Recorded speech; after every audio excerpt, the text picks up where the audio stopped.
The immature way of looking at that is, well, no, like the stubbornness, like I can be good at everything. And like I will be good at everything. I have to be good at everything. That perfectionist mindset, even though that's an immature way to look at it, because it's less of a, I'm not now giving up on certain things. I'm just being more efficient and effective with where I'm putting time and focus and effort to. That survivor mentality of just do enough to get by, it just starts to, like you said, it seeps into every part of your life now.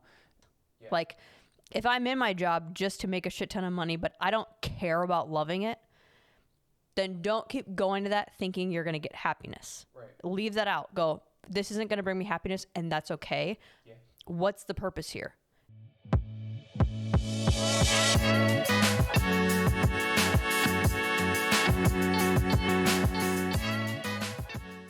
Here we go. I feel like we're both very low. Do it again. Wait, no. Do 3, 2, 1. 3, 2, 1. Here we go. I was just going to say, I feel like we're both very low energy, and then you're busting that out. I'm trying to bring it back because you're right. I don't even have low energy. I'm just very, like, calm today. All right. But I still think I have energy. Like, I feel good. I just am more of like a calm state, which is maybe not ideal for. Why are you calm? Something like this. I think my morning went really good. I slept, which is crazy because this just seems like this should not be a thing, but I slept in later than we normally do today. And for the first time in, a little bit, I actually feel like I am like rested enough today. But me rested was like 14 hours. Like 9 hours, a little over 9 hours. So I feel like you've always needed or like more sleep. Yeah. But I finally like woke up feeling kind of good today. And the last, week or so, I've been just kind of whatever. So I feel like I've been like this morning started out nice and I kind of got on my groove, but it's been because I think I've had the rested feeling. I've been getting stuff done, but in a not stressed state. So everything's just kind of been this today, and I'm still kind of in the wave. So more sleep. Yeah. I can't keep that up though. Yeah. You have any fun intro stuff, or are we just going to jump right into this one? I don't think so. I don't really typically have a lot of fun tidbits. I don't either. Normally you bring the fun tidbits. Yeah. This one I like because of where it came from. So I've been watching Hard Knocks, the preseason like documentary football series they do every year, and they're doing it on the New York Jets this year. And one of the clips or whatever in the third episode, the head coach is talking about four different types of competitors, and I thought it'd be cool to talk about it here, but not in the way of a competitor, because he directly relates it to like sports players, and playing football and the players and stuff like that. And but it was kind of like different things I kept thinking about with it, of like, oh, it's not really even just a competitor, it's just people in the world. And I feel like typically with these four things or four different types, like everybody kind of falls into one of them, or everybody falls into all of them. It's just with different things. Okay. The first one is, they're all like labeled. The first one's a survivor. So they do just enough to get by, and they like taking the easy way out. And they are so miserable. This is his words. They are so miserable that they try to drag everybody else down with them. That's the very first. That's the ones to avoid. One to avoid. A contender, they're motivated by external factors. So like money and whatever else, all those other types of external factors. They need something to strive for, otherwise they will not do anything, basically. Being like the best you can be isn't good enough of a goal. Exactly. And that They goes need the external. that goes to the third one, which is a competitor. Internally motivated to be their best. They don't need money, fame, cars. They don't need external things to be better. This is what he claims is the championship mindset. They need a group of competitors. And then the last one is a commander. They're basically a competitor, but then they can bring people with them. So they can do everything a competitor can, but then they can also lead other people and, basically just like bring people up with them. Opposite of the survivor. They drag people down. The commander brings people up with them. Those are the four. And what I kept thinking about was like, I feel like I can see myself as each one of those four in different scenarios or like different things. When something comes up, it's like, which one of these four are you going to act like? Are you going to act like a commander, a competitor, a contender, or a survivor? Are you going to be miserable and drag people down? Are you like, are you only motivated because there's an external thing to get from it? Are you doing it because you want to be as good as you possibly can be? And then, or are you like, you see kind of the opportunity to lead people here. You know that it's not going to be too much and you can do that. And it's like, I think obviously you're always trying to be the commander. Like, I think you maybe have to go step by step. You have to be a competitor and just focus on yourself for a little bit. But the ultimate goal is to be the commander. It's to be the person that you're motivated internally. You want to be the best always. You want to be better at things, but then you also want to be able to like teach and lead people so that we just make everything better kind of thing. And this is so specific to sports, which is partially why I love it. You drew to it. Yeah. But I just kept, I kept thinking about like, oh, this is just people. Like this is more than just football and like winning, championships and all that kind of stuff. Like we deal with this stuff day to day of, who are you going to be in this moment? Yes. And I think they make it so, he made it so like you're one of these four people. And the more I thought about it, I was like, you're one of these in different situations all the time. Something big happens and it's like you're falling into one of these four categories typically. Yeah.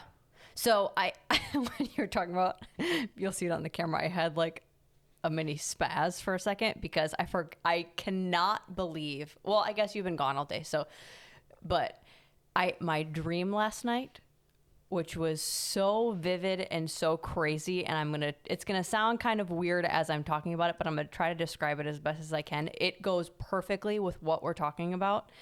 And I think as I was falling asleep last night, I was thinking about how, like kids are starting school now and they're getting into new activities and all these things, but then thinking about kind of that we were going to do this episode today. And so then maybe just subconsciously, whether this is something I personally do work on and then it's just getting brought up in my dream, but, and then I'll decide honestly when I'm editing this, if I want to even keep this in or if it's too personal. But, I had a dream that it was you, me, and we had two kids. It was a boy and a girl, and they were doing like ladder drills. Like we were doing a family workout and they were doing ladder drills, but they were like competing against each other or whatever. And then there was another person, like one of our family members, but I didn't see who it was. And in the gym on the wall, it said like, like some sayings that we typically say. And then in spray paint, it said like A team. And that's something that we never say, so it's like very random that came into my head. But I think because it came into my head was a podcast that I was listening to on one of the Modern Wisdom ones.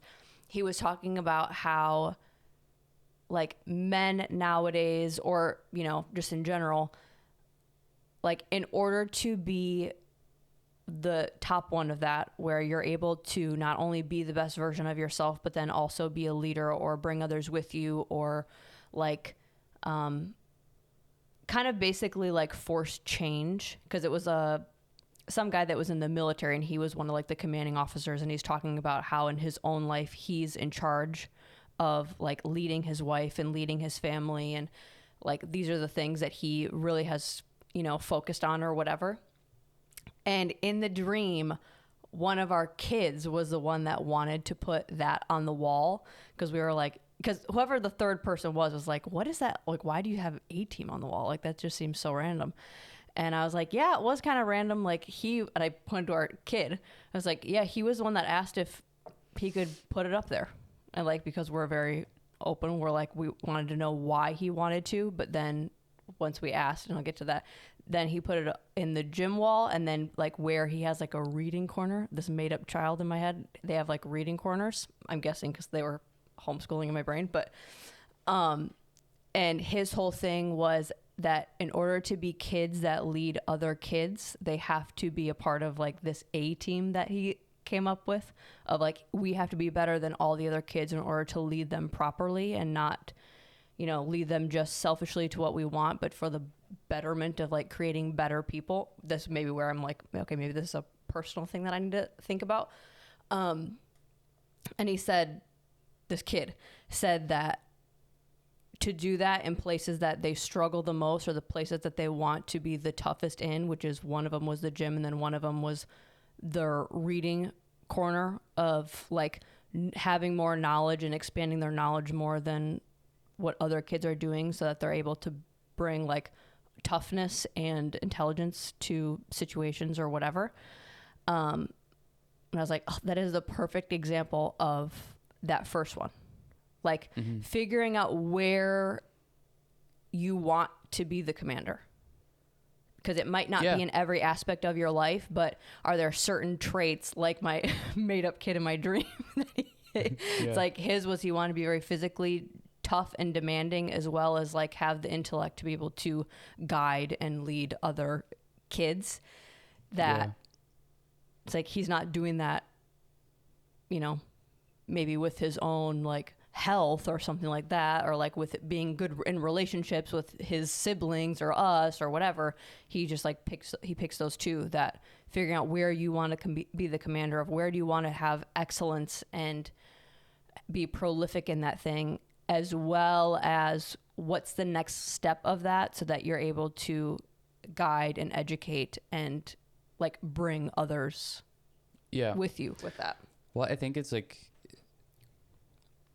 I think you touch on a good point of like, there's only probably a few things that you're going to be able to do that with. I want to be like, and that's why I need 9 hours of sleep, because I'm planning a full synopsis in my dreams.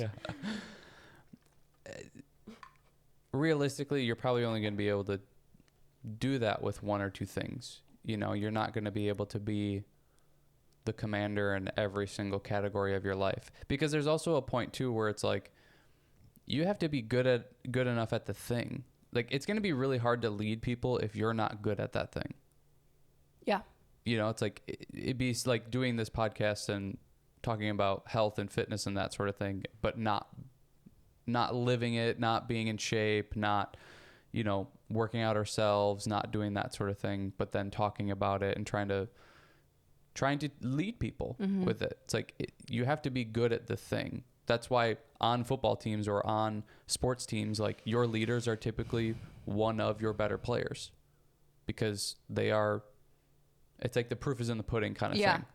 That how many things are you going to really be able to get that good at, to where then people are going to listen to you and be led by you. So it's like, there's probably only a few things that you can do that with in your life, but it's still like, you know, with the dream, it's like you can still, you know, what are important things to you? What are the more, is it being a parent? Is it being, you know, a spouse? Is it being, you know, the health and fitness thing and leading people in that way? And it's like, pick one or two of those things and really strive for that. It's like, I'm going to try to get as knowledgeable as I can about it, as much experience as I can with it. I'm just going to try to get really good at this thing, because I think you probably have to first be the competitor, where it's like, you're not externally motivated by things. You're just internally motivated, and you start to get really good at that thing. And then now you can start to teach and lead people if you start to teach and lead people before you're even good at that thing, I think it starts to feel maybe, I don't know, not inauthentic, because I think people can really try it, but it's like, it's not, I think people just, they have a good bullshit meter where it's like, yeah, but you're not good at this, so why would I listen to you? So then the advice just kind of seems weird and off, because they're thinking the whole time like, well, you're not really experienced or qualified with this, so why would I be led by you? I think where I noticed that happening, like, again, like you said, the bullshit meters, you really have to like embrace and embody that behavior, I think, because if you're just talking about it and just trying to teach, but you're not fully that person or have those actions or have those abilities, I think even though you feel like I'm pretty good at that or whatever, it's like eating healthy. And people keep telling you how to eat healthier, that, yeah, we eat healthier, this is da-da-da. But then that's not fully like their lifestyle, like a full behavior for them. And then you see them eat something super bad or like tell, whatever. It's like, oh, well, now I'm just kind of catching you in this because that doesn't make sense, because that's not 100% who you are. Like, you haven't owned that scenario yet or that behavior yet to then be able to teach and to guide on it. You're still kind of shaky yourself. So then those little things that you don't necessarily pick up on or don't think about, but the other people that are analyzing you as, well, this person's saying they're the epitome of health. And then you're doing these things. Like, it's almost like when you start preaching and teaching to people, that's when they're going to question you harder. Oh, so totally. Unless you're on your shit with that stuff, like you said, learn to compete with it first. Yeah. Well, and the obvious thing, I think, is to not be the survivor. It's like, out of this list, and like I said, there's always, he says in his, I don't know if you want to call it a speech, but just like the meeting or whatever to the players of like, unfortunately, there's always at least one on the team. He's like, you may not think you're it, but there's always at least one on the team. And it's like, you get to the NFL and you're still that way. Survivor, yeah. Isn't that crazy? But we see them all the time out in society of like, they're just people that they just do enough to get by. I think he said they're zombies or something like that. Sure. They're zombies. They're just trying to get through. They're not trying to think too much, do too much. And they love to drag people down. That's the part that's like,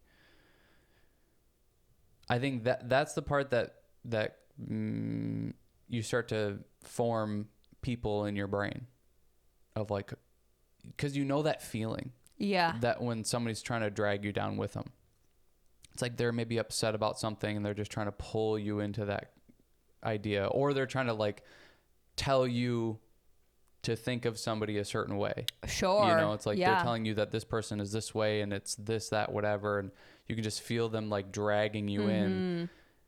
And it's like, that's not somebody that's going to be, the opposite, a commander, somebody that's trying to lead and is not motivated by external things, is just trying to be better. It's like those survivors are out there and they're just waiting to drag you down.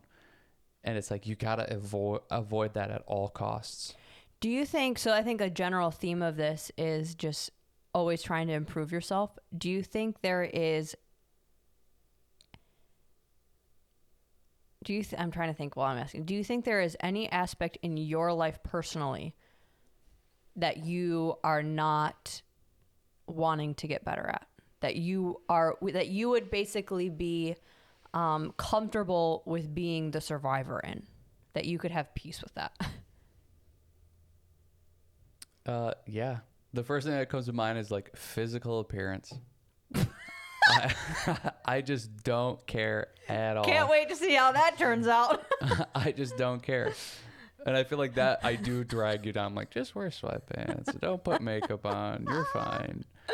I'm just trying to drag you down to my level. I guess if that... It's one thing If you actually are like, no, it's fine. Like, you look fine. But if you're trying to sabotage me. I'm not doing it. And that's the other point to the If Survivor I look thing. like shit with no makeup on, you're like, we don't care about our looks. It's like, I do. Yeah. Yeah. Saboteur. I don't like, it's not even that I'm intentionally trying to do it. It is just like, I care so little about it. I just don't care at all about it, that I'm trying to almost project that onto you of like, you don't need to care either. It's fine. Sure. Like, I don't care, so you don't have to care. Yeah. It's weird, huh? I don't think I'd fall into that with you. Like, I don't think you could sabotage me enough to not care. I value my looks so much, and I like that I do. I don't think that's a negative about me. I think it's fun to look good. I think it's fun to prioritize your appearance and what you're wearing and what you know, kind of. I think to me that's just like it is so fun. So I don't think you'd ever sabotage me into, I don't know. Already have. Like, Not looking a certain. already have. Yes and no. I don't know. I think that's a, I don't know, not a very exciting one. But I think, I don't know, it still somewhat counts, I guess, of just like, yeah, I just don't care at all. I don't, and I think that's what's interesting about the Survivor thing is like, I don't intentionally try to drag you down. And I think a lot of people aren't trying to do that either. Sure. They are just so, I don't know. It's like, it's so instinctual. See, or and I it's don't just know such if you do drag me down though. Like, it's not well, like. I don't know. Not that it works necessarily, but it's like. It doesn't seem like you're trying though.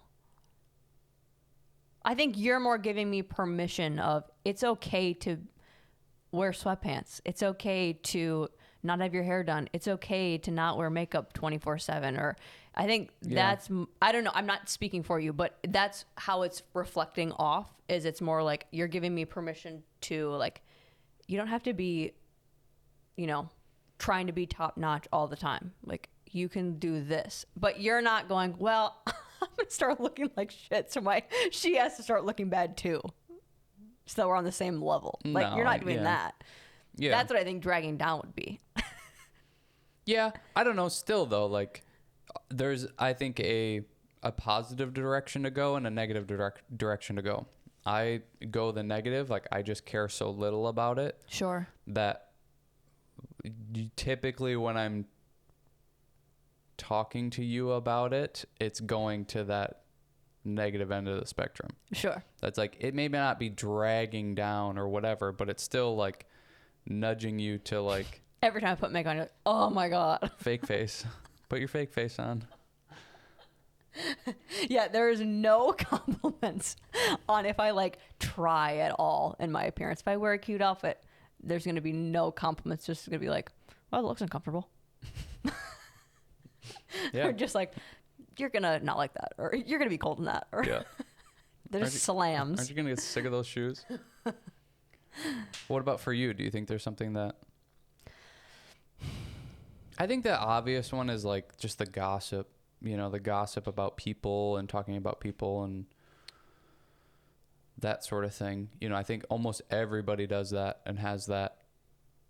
They fall into that. That's the first thing that I thought of. For me? No, just for like this conversation was that Survivor and like people dragging each other down kind of thing. Sure. That's the first thing I thought of was just like how much we gossip and how much we try to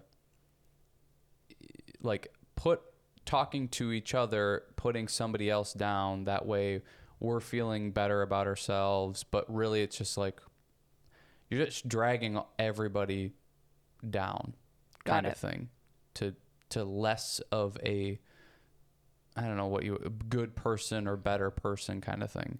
I think the gossip thing is just, it's something that everybody tends to fall into and do. So I think it's like, if you're thinking like, I don't know what my Survivor thing is, like, well, do you do that a lot? Do you gossip a lot? Because that totally is something that's like, it's not making everything better. It's not a commander. It's not commander traits. Yeah. You're not talking about somebody and like trying to find ways to better the whole situation. Like you're trying to lead people. Like you're trying to talk shit about somebody and then bring somebody else in on that. Sure. To then. I think if you're going to do that, just be very intentional with who you're talking about. Because I think for me, I do find it sometimes, it is like it's not a good trait, but it's nice to be able to like level with someone. And just like, I have a few people that I could be like, am I crazy for thinking this?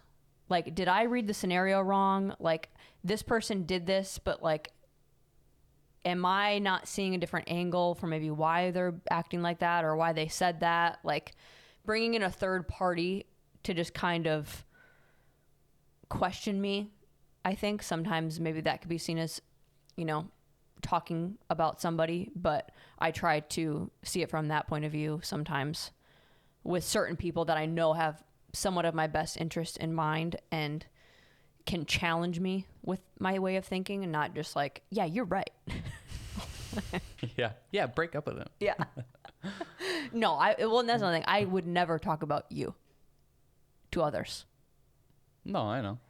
That would be off limits for me, but I don't know. The thing that I think I'm a survivor in. I think it's like more of just like an emotional thing. Like if I'm upset about something, it's hard for me to just fester in that myself. Yeah, you're going to try to bring people, you want people to know you got the lines on your face again. It's hard. It seems like it's hard for you to, not that you have to change and have a good time and do that, but I think it's hard for you to like, it's hard for you to watch other people have a good time and just be like fine with that. Yes. Something will be going on, people are laughing, and you're the one that's like, it's not even that funny. Well, I think like you're just in a bad mood. I think a great example of this would be like if you're sober and you have a bunch of really obnoxious drunk people around you and they're trying to like fester you into like the jokes. Is that a word? Fester? Yeah. It is, but I don't think like I'm using it correctly. I'm not using it correctly. Because fester is like something that I feel continues like that would have to just linger like and grow. Flown by if I didn't say anything, and everybody still would have known what you meant. Say it with confidence. I am using the wrong word. What word am I trying to think of? What are you saying? What did you say? Like they're trying to like pull you into like it being funny and like what you're doing is funny, and even though it's just funny because you're maybe in a heightened state, but sure. like that person isn't, so this is not funny. But now you're like like, oh, stop being such a, you're being so boring, or you're being whatever. Yeah. Even though it's just like, well, yeah, but I'm not where you're at. I think that's why it's like, if I'm upset about that, it's very much like, well, I'm not in the same mindset as you. So it's hard for me to just like, I'm going to be a fun person now if I'm upset. I don't necessarily want other people to be upset with me. Just don't try to push your happiness on me. And you have the lines too. Which isn't that, that's a funny,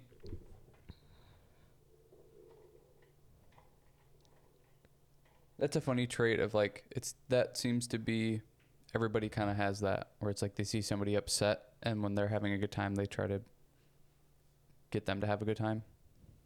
Yeah. Cool. That's it. Yeah. But that's really the only thing I think. I'm sure I could maybe think of something else, but. Well, and it's like, I think there's more, it's more like moments rather than, yes. Whenever it comes to this, I am. I think I was going to say it comes to degrees and what I care about. There are some things that I want to be really good at, and I will continue to like strive to be the best version of that of myself and try to continue to like breach a new bandwidth of what that excellence could be. And there are some things where I'm like, I'm happy if I'm good at this, but I don't need to be top notch. Yeah. Like we go back to the pillars. Like these are my core things that I want to keep getting good at.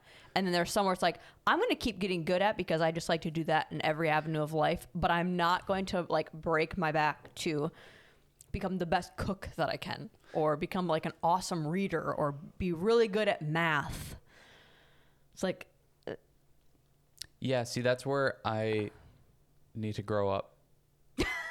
Is I'm still that way, where it's like I need to be the best at every single thing. and then you lack in so many things because of that. I don't focus on the things that are important then. You know, No. it's like not, I won't have the pillars then and be working on those constantly. Yeah. You know, it's like something new or different will come up, or just like whatever is happening in the moment. And it's just like, oh, I want to be the one that's the best at that thing or knows the most about it. And I don't know. I don't know if it's like an ego thing of just like, I want to. I'm happy that you prefaced it in that way of a maturity thing, because I think the immature way of looking at that is, well, no, like the stubbornness, like I can be good at everything.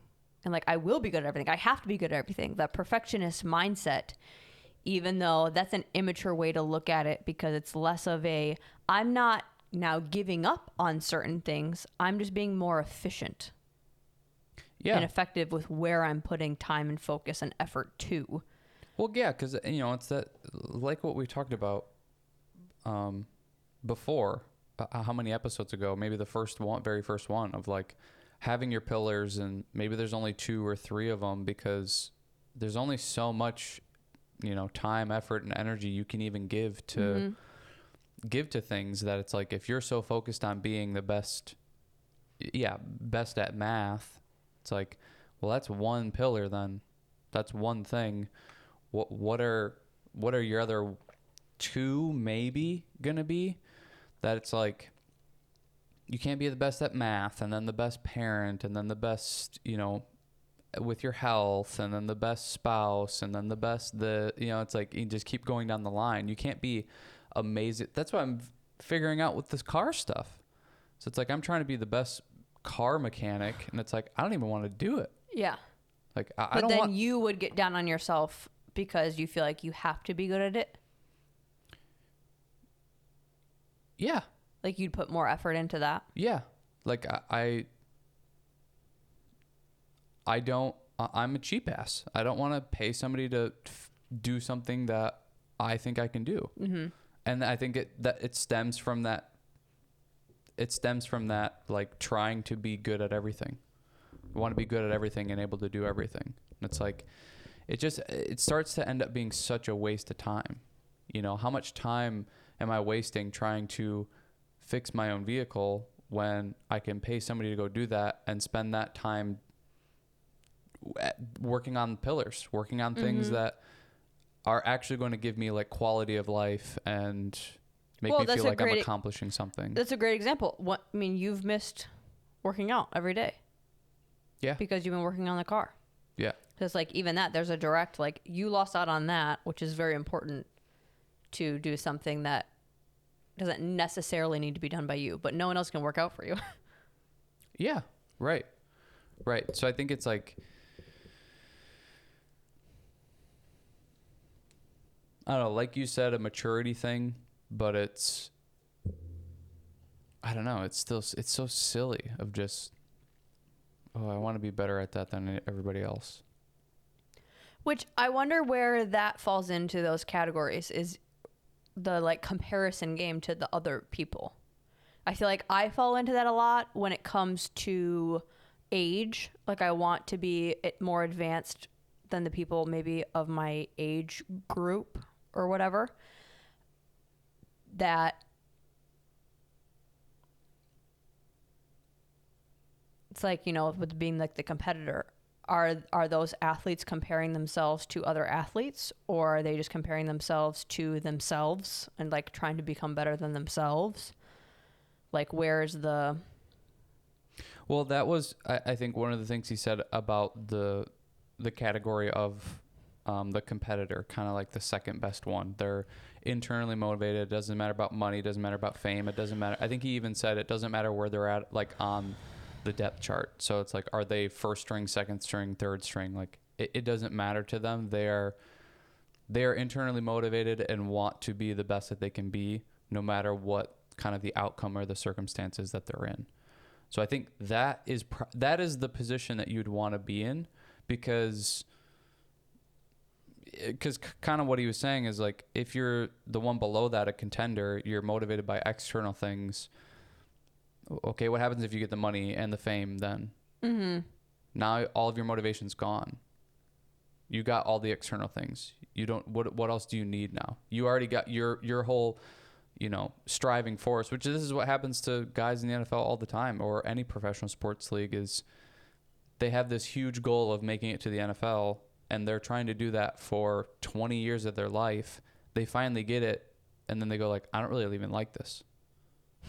It's like they just had a goal the whole time, and they were externally motivated by something. It wasn't that they had like a love for the game. It wasn't that they just, wanted to be the best that they could. They had this external motivation of get to the NFL, and then they get there and they spend 2 or 3 years, and it's like, oh, this isn't like, I already made it and did it, and now I don't need to do it anymore. I feel like that's where you were at for a long time. Maybe you still are. Is that you reach your goal and then immediately you're like, now what? What's the next thing? What's the next thing? What's the next thing? But then not really embracing like each phase. So then you're not like reaping all the benefits of each phase, because you think it's like, well, I got to move on to the next thing. Yeah. Well, so we've had this conversation before. Like, it's such a game to me. Yeah. Like, it's like you get to the next level or get to the next phase, and then it's just like, focus on the next one now. Now, what's the new goal? What's the new accomplishment? And go get that and go get that and just keep going. To where I think that's where it's like, it's even more important to me for the pillars thing, is like, I don't know, it almost gives a framework for me of what to focus on and what is important. And those things don't really have okay, goal accomplished, move on to the next thing. Like, right. They are forever going goals, basically, or forever going processes to keep getting better at and keep trying to learn new things with and whatnot. So I think that's starting to go away, probably because of that reason.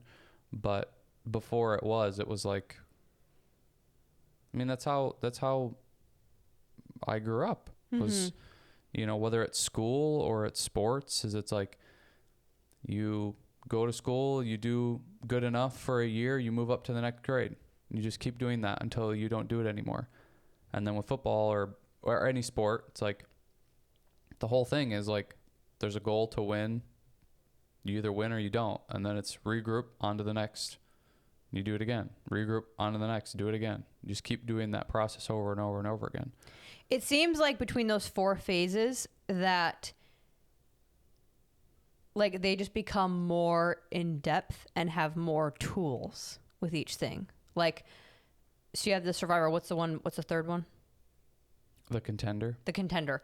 It's like, the contender is just a really stripped away version of the commander. Like, you're very motivated. You're probably going to achieve a lot of things. Like, you're able to self-correct and like almost like set your own goals. Someone doesn't maybe need to do that for you. But then like, you don't really care about how you got there. You just want to get from A to B, get the job done, get the goal done, get the whatever. That because you're not focused on the journey or how you got there, now you're not necessarily even getting to the contender, because like the competitor, because you're not allowing yourself to like understand how you're getting there. So you're not just like, you're the prize. You're not the prize enough. You have to have these external things. And then again, because you're not focused on the journey, you're never going to be able to get to the commander, the top one, right? Mm-hmm. Commander, because you're not now able to replicate that and explain that and break that down for others, because you were just focused on the goal, not necessarily the tools of how you got there every time. Yeah. I think the contender I kind of see as like the one that's motivated by external factors. I kind of see as almost like purposeless. Like they don't have a purpose, or they don't have a,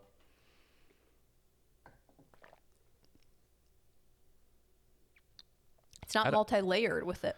yeah, and I don't want to say not a passion, because I don't know. It's such a, Yeah, I don't think that's it. is passion such a weird word, but like, you know, you're only doing things for external things. That's like, you're not doing it for internal motivation or like just your well-being kind of thing. You're doing it for money. You're doing, and it's like those two, the contender and the competitor, I kept thinking about just like job and career and all that kind of stuff of like how many people are just contenders of like, they maybe are really good at making money or really good at whatever their job is and whatever is motivating them. Maybe it's money, maybe it's fame, maybe it's, you know, recognition, any of the kind of stuff. But I feel like that there's those people that are really good at it, but they don't like what they're doing. It's like they've worked hard enough to get to where they are and do a really good job at it, but they're still only motivated by, maybe it's like another job promotion, or it's more money, Sure. or it's like a certain title in their name or whatever. Kind of like the NFL player that gets there and goes, okay, I'm an NFL player. Now I don't care about it anymore. I reached this goal. Now it's like, what's the next thing? Well, can I become a lawyer? So they just like take a right turn and go to something else. That they just don't have like the purpose for it. And I think kind of like what you were saying, if I was listening right, was like, they don't care about the process and what they're learning throughout like that journey. They just care about checking the box of like, okay, NFL player, check. You know, it's like, or, you know, high school, got recruited, check. In college, check. Like they don't take time to think about what they're learning throughout it. And are they even like learning the good things? Are they learning life lessons, to be real, you know, loaded heavy with it? But just like, are they learning throughout that process? Or are they so focused on that external factor that it's just about checking the box? To where that competitor, I think, is they're more purpose driven. They want to be better because of like bigger reasons, heavier reasons. Maybe they want to be better because they want to be a better person. They want to be a better football player because they want to be, you know, able to provide for family or something, which I guess could be an external motivator. But like there's always that distinction of like people in the workplace of like, who is here because they like it and they love it, and who is here because they had enough credentials to get the job and are just like motivated by making money. You know, it's like there's these set of people that it's like the money doesn't really matter as long as it is paying enough, kind of thing. I just really love this thing and will stay here even if it doesn't make a lot. And then there's the other group that's like, I will leave as soon as somebody offers me more money because that's all that I care about. And it's like trying to find the thing where I'm the competitor. I'm the purpose driven. I don't have external motivating factors with this. Like, I am doing this because I'm internally motivated. I want to be a better person, be a better worker, or I want to like do better for this company because I love it so much. Like I don't know. I'm internally motivated and have a purpose. I think that's where people, it's hard to find that and hard to get that. And that's going into a whole other career thing. But those two, the big distinction to me was that whether you're motivated by external things or internal things. Do you think it's okay, and this is just like a personal opinion, to have like a mix of all of them? That do you need, like, you know, can you have the job that you don't really like, but it gives you all of the external stuff, and then try to find where you can be the commander and where you can be a competitor in some areas? I think that's... And then follow-up question, do you think everybody should try to be a commander, or do you think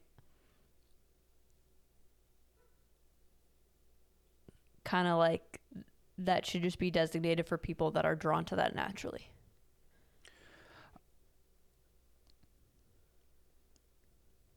I think you can probably only be a commander with one or two things that I think it'd be smart or wise to find those things.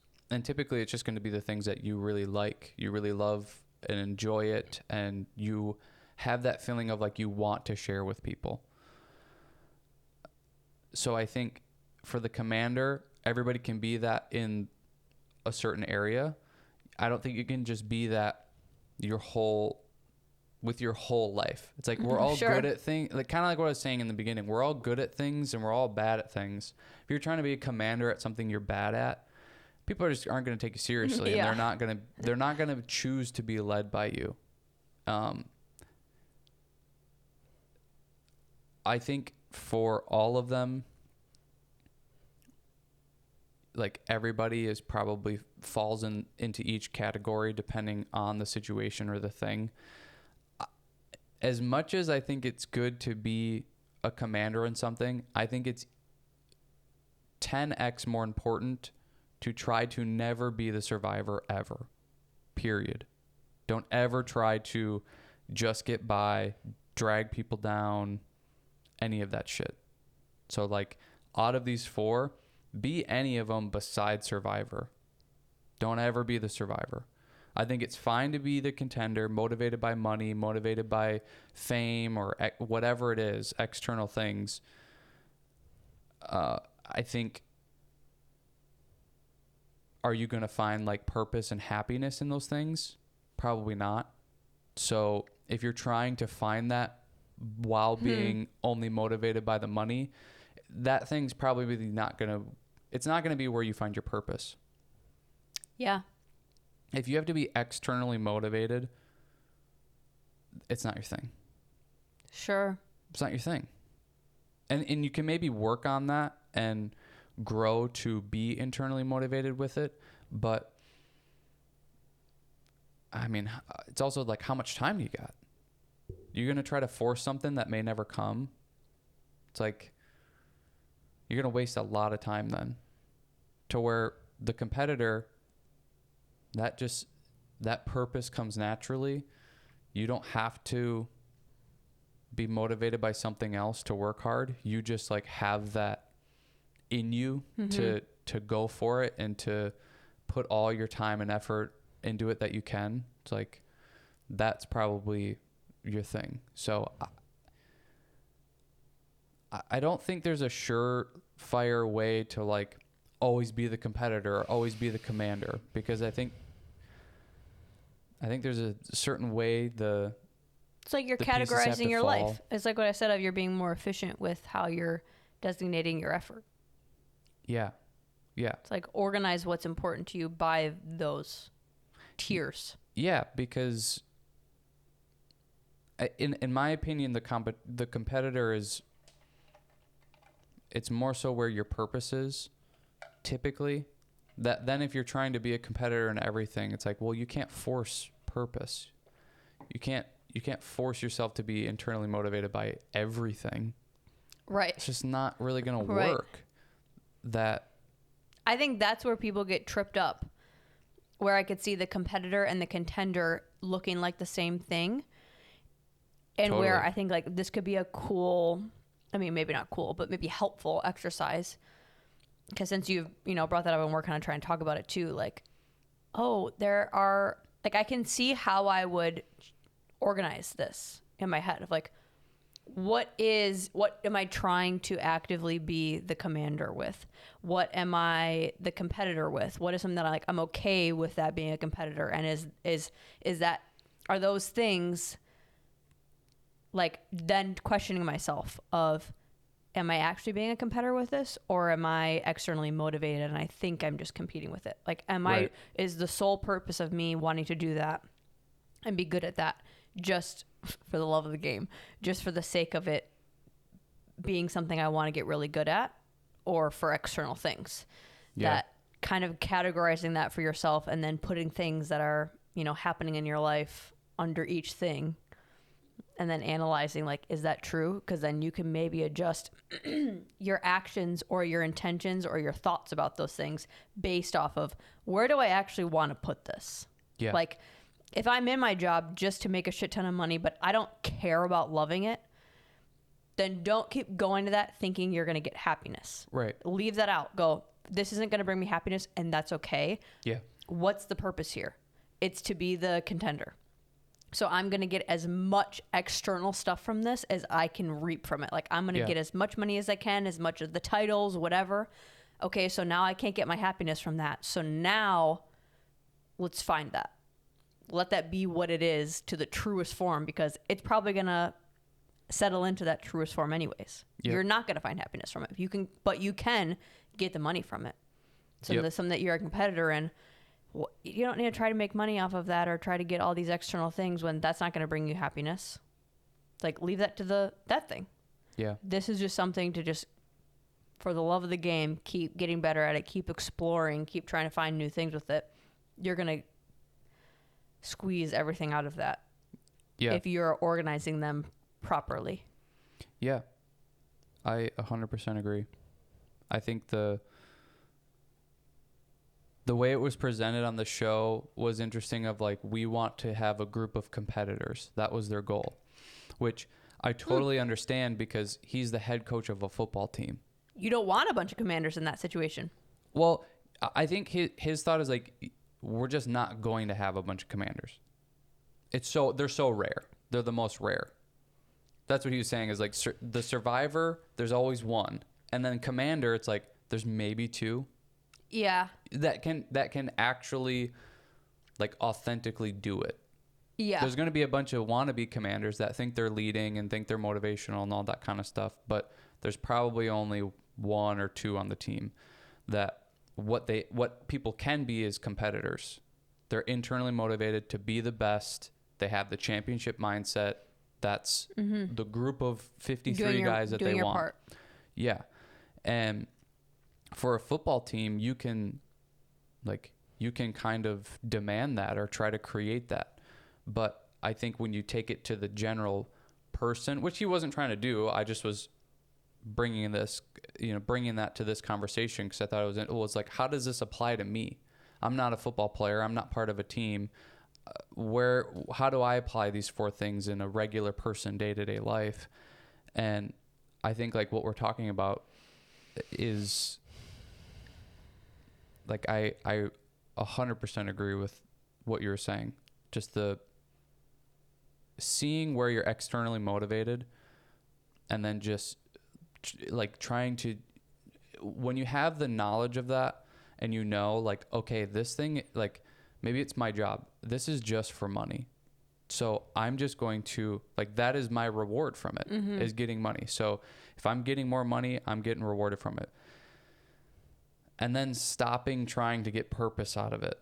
It's like, it's just not the thing for you. You are getting that from something else. And you just maybe have to still figure out what that is, or maybe you already know. And now you can stop mixing the two of like, well, I did the dishes, so why don't you do this with your partner and spouse? And it's like, well, that's external motivations and rewards, to where I think in that dynamic, you should be getting, like, you're both internally motivated to be better and to be efficient and stuff. But then at your job, you're like trying to find purpose and trying to find passion or whatever. And it's like, you don't like the freaking thing. Stop trying to get it from that. So knowing where you are with each thing and kind of plugging yourself in with those three things. And maybe there is some where you're the survivor. And again, like, I think the most important part of this whole conversation is, don't be the survivor. Ever. Don't ever be it. Yeah. It has no value. It has no value. Yeah. You're just trying to get by. It says, love's taking easy way out. When is that ever a freaking good idea? Yeah. And then they are so miserable that they try to drag others down with them. It's like, absolutely never be that. I think that's where you take the two extremes of the survivor and then the commander. As much as it is in specific things that they're probably that way about, I think I'm sure if like someone's listening to this, I would be very curious how many people are thinking that they are an equal balance of all of them. Because my guess would be they would either say that no, majority of the time I'm a survivor with every ounce of my life, or I try to be a commander with most of the things in my life. Maybe that needs to be more organized, like I said, and categorize and actually break down, you know, what one of the four does this go into. But I think there are people that are always trying to get better and always trying to learn more and strive to be the best version of themselves. And then, you know, not giving into the survivor mindset. And as soon as you start to feel like you're going into that, like your own guilt will push you into not being that way. And then I think the same thing with the survivor, the people I would, like I said, I'd be curious to know how many people think that they are there most of the time. That it might just be in a few, you know, avenues of their life, but that just starts to seep into everything. The same way that if you're internally motivated and want to be better, that starts to seep into everything that you do. Well, I think I've noticed that as of recently, it's easy to like put a little bit of extra effort for, you know, one work day, maybe 2 work days, maybe a week or something, you know, whatever it is, or just like throughout your day, put a little bit more effort. It's easy to do that for a couple times. It's kind of like the trying to get up early. If you're not an early person, it's like you can do it for 2 or 3 days, but do it for a week and then a month and then a year, kind of that sort of thing. That I think that survivor mentality of just do enough to get by, it just starts to, like you said, it seeps into every part of your life now. And it's the same, but in reverse of putting in a little bit extra effort. If you're doing that everywhere all the time, or if you're doing that in one thing, it starts to seep into other things. And then if you continue to do that day after day after day after day, everything starts to get better and your life starts to get better, to where just like in reverse, if you're just trying to take the easy way out, everything gets worse. Like you make less money, you have worse relationships, you're not as happy. It all starts going downhill. So, you know, everybody wants to get the promotion and be the boss and all that kind of stuff, but nobody's willing to put in a little bit more effort every single day. That's how you get better. That's how you go from, you know, contender to competitor to commander. The commander is the person that is putting in extra effort every single day. They're not taking the easy way out. They're not just getting by.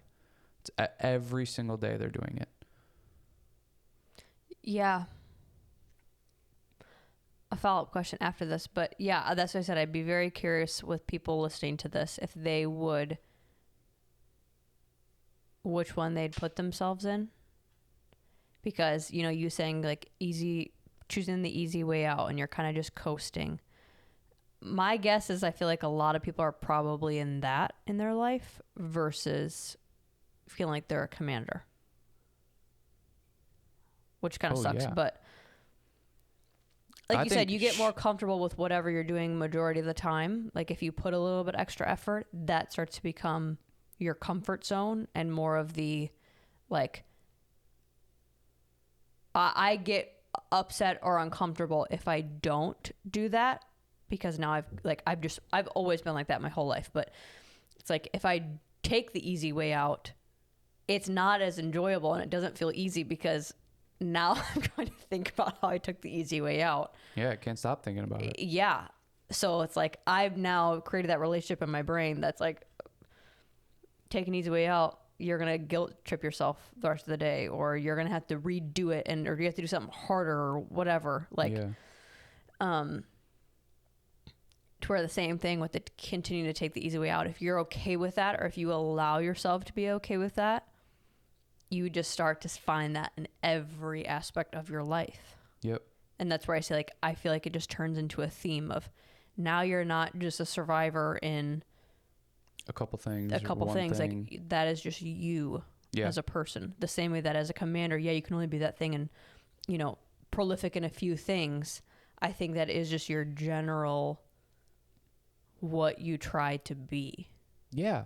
You always, it's the whole shoot for the moon, reach the stars kind of thing, or Sure. whatever the hell it is. Like, should always be trying to get to the commander, but don't like lie to yourself and I'm the commander. I am that.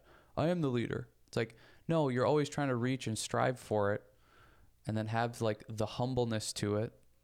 But you're always trying to be better. You're always trying to get to a point where you're going to be able to lead people. And if you're doing that with everything, it's like you're just kind of naturally creating you being a commander. Okay, so here's my follow-up. Do you think there is a place or a positive to like negative talk on yourself? Yeah, like I said, like all the time. Like the guilting, the making yourself feel bad. Yeah, all the time. Do you think there is a way to use that for the betterment, like with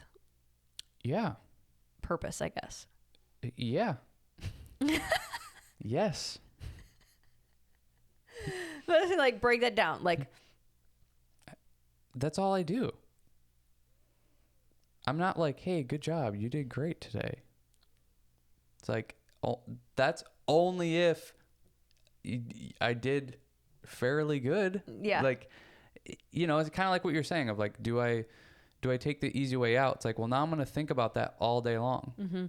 So if I do that, then I'm thinking about it all day long. Then I'm laying down, going to bed thinking like, oh, you suck. Yeah. You're a wimp. You Yeah. couldn't do an extra whatever. It's like, how much time did you spend on your phone at night? How many TV shows did you watch? You watched 2 hours of TV, but you couldn't do this one thing for 15 minutes? Mm-hmm. Like,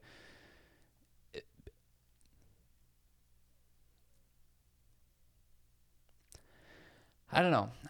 I'm in that camp of like, be fucking tougher. Sure. It's crazy how big of wimps everybody is now, including myself. And it's that constant battle every day of don't be a wimp. Yeah. But people are so comfortable and so okay with it now of just like being less and being not as good.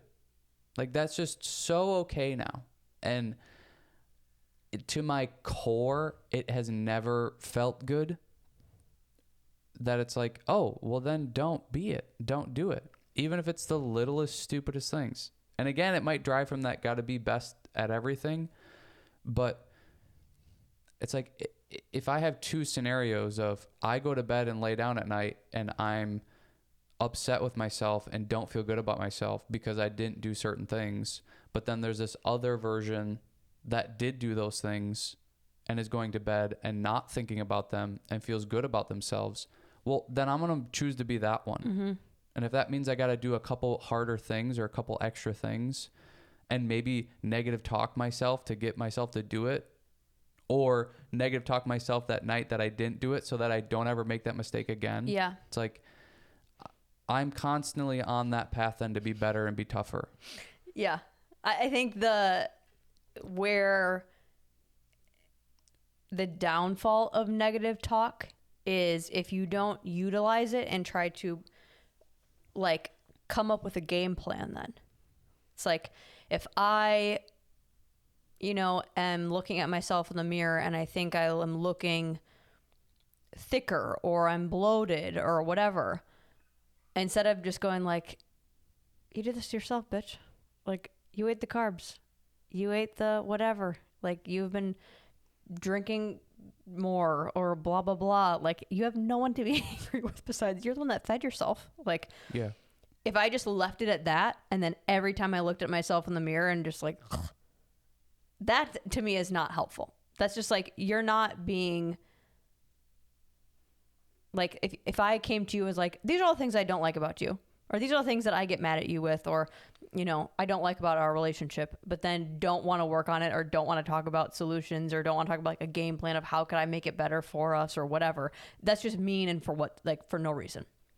But if I can go, okay, why am I saying that I look gross when I look at myself in the mirror? Oh, it's because I've been eating this. I've been drinking this. I have been avoiding doing this or blah, blah, blah.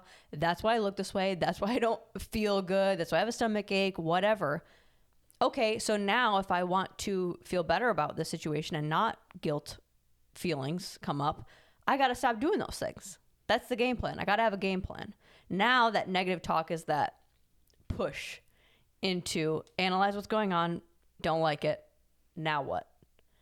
There's a, I don't know his name, and I suck at this because I can never give credit to any of these things that I listen to, but it was on the Modern Wisdom podcast, and he had one of his friends on there, and this guy came up with this sort of method or theory that you can use on yourself. It's a part of his like guided meditation, but he basically is like, okay, picture yourself in a room. You are, as unhealthy as you can be. You're alone. You don't like the way that you look. You're not able to, move by yourself. You're not able to get yourself dressed. You're not able to, eat certain things because you have all these health conditions and you're in a nursing home, basically just sitting all by yourself. You're 80 years old. And that is the end result of basically being the survivor in every aspect of your life.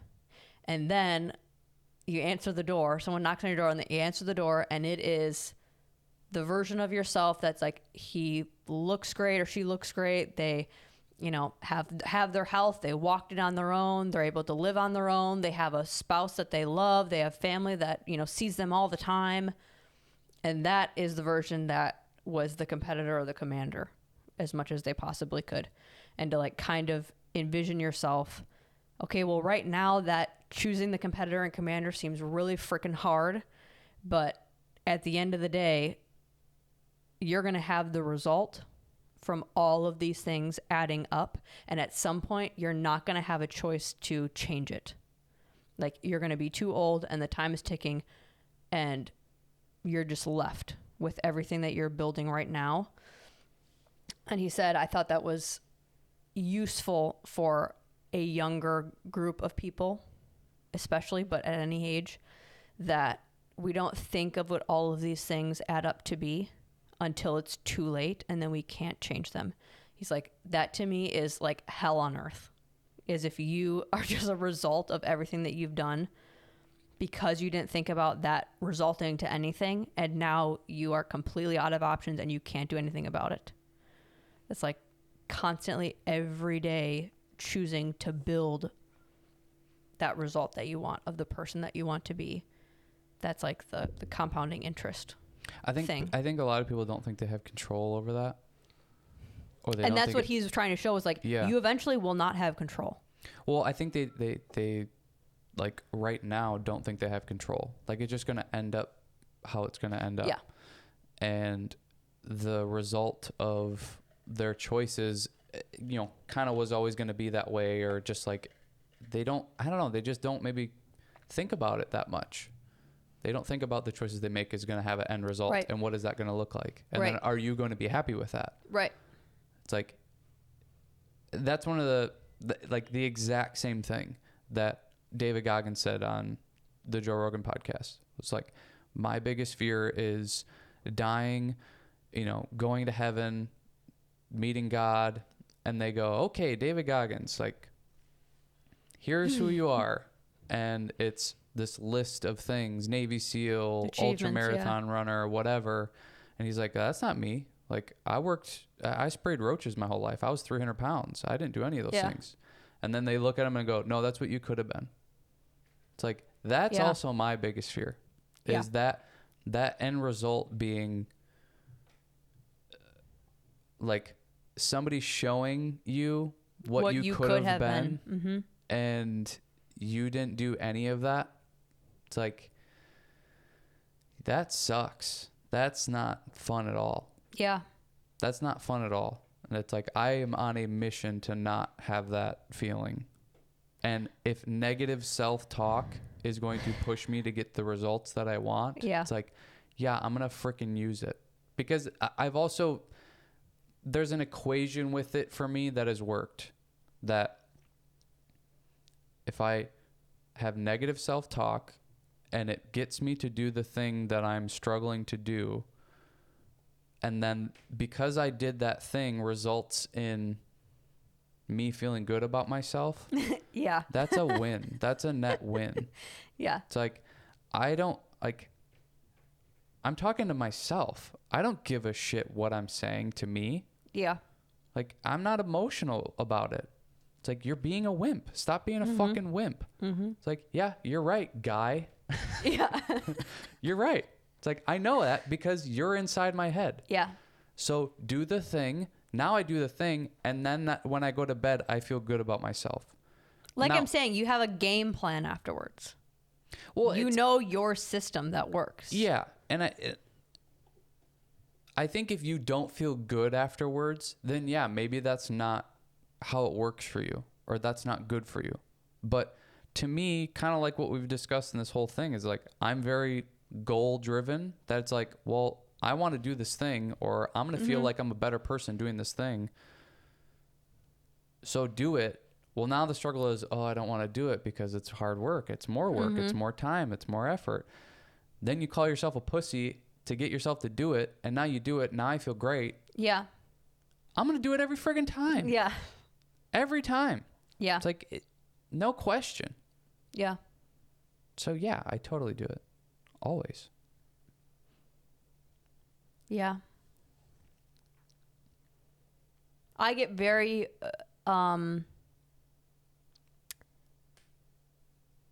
maybe motivated isn't the right word, but like we say, like the, internally driven. I have that push or that internal drive with that thought of like, this sounds so cheesy, so apologize in advance, but it's like I get so excited at the thought of what I could be that it's just like, oh, I want to try that in everything that I do. I want to try to be the best. I want to try to learn more. I want to try to expand. Same thing with my looks is like, I can't wait to see just like how good looking I become, or like when I focus more on my health, or what, like I actually want to pay for better supplements or like light therapies and stuff that's like, oh, I'm just going to keep getting healthier and I'm going to keep getting better and I'm going to learn more things and I'm going to be able to achieve more. Like that is so exciting to me, of just I can't wait to see what I become, that I hope and I wish, because I feel like that's probably not a lot of people. As I said, it's cheesy because I think most people are going to hear that and they're like, okay. But I'd say if you're one of those people listening and you're making fun of me for saying that, maybe try to question that for yourself, of like, why does that not excite you to want to be, what you can become, and try to like set yourself out for something that seems really hard or seems like it's, you personally could never do that. Like, yeah, try. Yeah. Yeah. I think sometimes it's like, you almost have to find that thing rather than just like what you're saying of like your whole being. Yeah. I think some people need to go to a more specific thing. Sure. Almost. Yeah. Like they kind of teach you, if you listen to enough like personal training stuff, they kind of suggest that a fun, or not fun, actually not fun at all, but a good exercise to do with clients is like, like writing down and picturing what your ultimate goal, like your end body, end mindset. Yeah. Like the basically like as good as you could get in this area. What does that look like, and what does that feel like to you? And I think same kind of thing, same kind of concept, just not as broad. It's like, maybe it is a health thing, and doing that exercise of like, whether it's writing it down, what you want to feel like, what you want to look like, what is the weight, what's the numbers, what kind of exercises can you do now? And People coming up to you and talking to you about it all the time because you're so in shape now and all that kind of stuff? Or is it work related where it's like, I'm envisioning this. It's like that NFL football player. I want to get to there, and I'm picturing what that's going to look like and what I'm going to look like and what it's going to feel like, and all of those things. That it can be a good exercise because it can somewhat motivate you to go, like, it almost puts it into a position in your brain where you go, oh, that's real and that's a possibility. Because I think people become so hopeless to where you are hopeful, where it's like, oh, I can't wait to see, to where a lot of people are like, I'm just surviving. Yeah. I can't hope. I can't, Yeah. wish. To where I like that exercise because it almost puts a visual in your head, but it's almost like it looks real kind of thing. That's like, oh, if I imagine myself, that's like 20 pounds more muscle, and like I'm now 100 or 200 pounds. Like I've never been 200 pounds before. And it's like, what is 200 pounds of just like real lean, thick muscle, still low body fat percentage, whatever. It's like, I'm creating a picture in my head and I can see myself at that and what I think that would look like. And it starts to make it seem like there's a possibility of that now, rather than just like never thinking about it and just being on the, chugging along, trying to do what you can. That taking time to actually picture that, it can make it seem more real, more possible, which then can give you some hope. Yeah. And a direction. I think, like you said, like mine is so just like every, like it's just so broad that if, maybe start with something, like I said, like think of something that you think you would not be able to achieve or do. And now like game plan that. Like, don't just picture yourself, with the body and all that kind of stuff. Like, okay, picture yourself doing that, and now like set it up so that you can achieve that. And like, how are you going to like create mini goals to then get to the larger goal? Or, cause I think it is just like creating that, again, that trust in yourself and creating that, that practice of organizing your life, organizing your thoughts, organizing like, okay, how do I want to change maybe my survival mechanisms into being more of a competitor? Yeah. That being systematic about it. We should name this episode One Step at a Time. Because I feel like that's always what I come back to. This episode or this podcast? Or this podcast. It's like, because that's what's going to be too. It's like one step at a time. Yeah. Never ending. Never ending. I love that. Like I said, like like that excites me. Yeah, I love that. That excites me. That's like basically as long as I live, I can just continue to get better. You know what? This is the last thing for me. It's funny to me of how everybody wants like that finish line. In so many things. Their health, they just want to cross the finish line and not have to worry about it anymore. Their job and working, just want to cross the finish line and be done with it. And then you get to a certain age and you don't want that finish line to come. Yeah. Because that last thing is you're out. You're out of here. That it's like at some point you're going to wish there was like a lot more finish lines to cross. Mm-hmm. Or I think the idea is like there's no finish line. Not putting finish lines in front of you. It's like everything's a process. Everything is a continuation of the next. Like it just goes and goes and goes.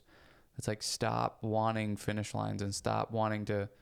It's like what we talk about all the time. You don't just like get healthy and you're like, okay, I did it. Now I can do whatever I want. Right. It's like you have to continue to do that. There is no finish line. That we seek for them and search for them, same word twice, all the time. And then we get to a point where we're like, oh shit, I don't want this to end. It's like, I'm 85 now. It's like the next finish line is me being gone.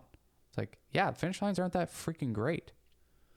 Yeah, I think that's one thing that, I kind of like how you're looking at it differently, going off of that same podcast actually that I was listening to, they were talking about how like we die at 25 but don't get buried until we're 85 because we have systematically set up life to each grade you advance, and with each grade you have new responsibilities and new things that you get to do, and with certain age, like when you're 16 you get a car, when you're 18 you're an adult, when you're 21 you get to drink, when you're it's like, and then once most of us are like 25, we're out of any type of school, we're in the job that we're going to maybe be in, we're maybe in a marriage that we're going to try to stick with, where we maybe are starting to have kids. Like, it's kind of just, this is what it's going to be now.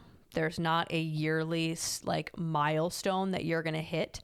That they were talking about, you know, create your own milestones that you have something to continue to check mark. But I like your approach better of like, that was just how the system was set up for us. Doesn't mean we have to go by that. There should be just like a never ending, try to make what you want. Try to continue to make your life what you want. And well, we all hated school. It's day to day, not a year mark thing. Yeah, totally. Well, it's like everything that you do builds upon itself, whether it's in the positive direction or the negative direction. It's like you make bad choices, they just continue to stack upon the bad choices that you've already made. Yeah. And same in the opposite way. It's like the more good choices that you make, they're stacking upon all the other good choices that you make. So you make more good choices, the better off you're going to be, kind of thing. Yeah. And you just keep going. Yeah. I'm about to turn 26. Yeah. I ain't freaking done, lady. I ain't coasting now, lady. No, I feel like it isn't it, I don't know, maybe you don't feel like this, but, and we can end on this 5 times saying that, but it seems like this 25 to 30 range for me is, it's like I'm prepping for this big. You're a prepper? Like I'm like training for this big event. Like it feels like the first 20 to 25 was just like experience a bunch of things and try to like really set up the stage.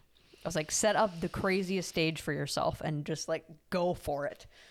Yeah. To where now 25 to 30, it's like you're go mode. Like put this, like hunker down, like get the foundation super set. Like I was thinking about that as I was walking on the treadmill today. Like, yeah, I could just like not do this. Like, who cares? Oh, yeah. Who cares? I could not do this. Like, I'm at the age where it's probably fine. Like, well, that's I'm not going to crumble to pieces. But I was like, no, this is my time to like still go hard. Like, I want that to be my, like, it's almost like this next 5 years is my, like, try to expand your bandwidth as much as you humanly possibly can so that when life maybe starts to slow down just for a second, you have, like, built yourself up super solid first. Yeah. I think with growing up, you have teachers and coaches and parents. Then you get to a certain age and you kind of have none of those. You maybe have a boss, but they're not a mentor to you necessarily. Not a mentor, maybe you're lucky if you do. They're maybe not even telling you what to do that much. Like I have a boss and they don't tell me what to do. It's like you have to turn into your own coach and teacher and parent and tell you what you need. Yeah, you need to tell you what you need. You tell your kids what they need. You were told by your teachers and your parents and coaches of what you need to do in order to accomplish what you need to accomplish. Yep. It's like you need to kind of turn into that for yourself when you become an adult. It's like, yeah, I know you don't want to walk on the treadmill, but you have to. Yeah. It's like, this is what you have to do to get better, to be better. Yeah. You have to read more books, listen to more educational podcasts. Like, you want a better life, you have to find a way to figure out how to get better. It's like, you don't have those people anymore. You have to be that for yourself because nobody fucking cares about you. Yeah. Nobody cares about you. I know. That's what I was thinking about when I was walking, like the whole, you know, I was thinking about my dream. I can't believe it took me all day to remember to tell you that for how crazy it was. How insane. I woke up and I was just like, I love how you're like, this is so what? crazy. And it's like the most normal life day of any parent. But it was just how like vivid in my brain it was. And it was just, it's like, I don't know. But it's like, if I do want to have those kids, the kids that think that they are going to be the leaders of everybody. Yeah. Where do you think that comes from? Yeah. It's like, I can't whip out on walking on a treadmill. Yeah. It's like, no. That's, you don't get kids like that if you're choosing Exactly those options. So it's like, I want to build myself up so good that when kids come into the picture or whatever that next thing is, I can actually believe and be the commander and be like, I'm ready for you. Like, I'm ready for this. I can handle this. I have set myself up. I've been like training for this. And being a real one, not a wannabe commander. Being a real one.